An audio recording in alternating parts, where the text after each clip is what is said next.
आज आपण आलोय 500 वर्षांपूर्वीचं जुनं मंदिरमध्ये, जिथे आपल्याला महादेव, बजरंगबली आणि विठ्ठल रुक्माईंची मूर्ती आपल्याला बघायला मिळते.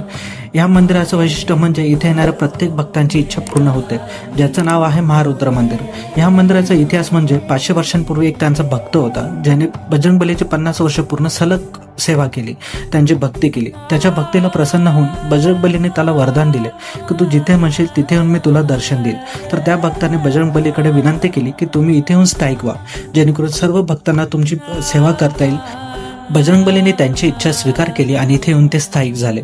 बदलत्या काळानुसार भक्तांनी या मंदिराची दुरुस्ती केली आणि सोबतच शिवलिंग आणि विठ्ठल रुक्माईची मूर्ती सुद्धा इथे स्थापन केली. तुम्ही जर पूर्ण श्रद्धेने इथे आलात तर तुमची इच्छा नक्कीच पूर्ण होईल. तुम्हाला जर हा व्हिडिओ आवडला असेल तर आमच्या चॅनलला नक्की सबस्क्राईब करा.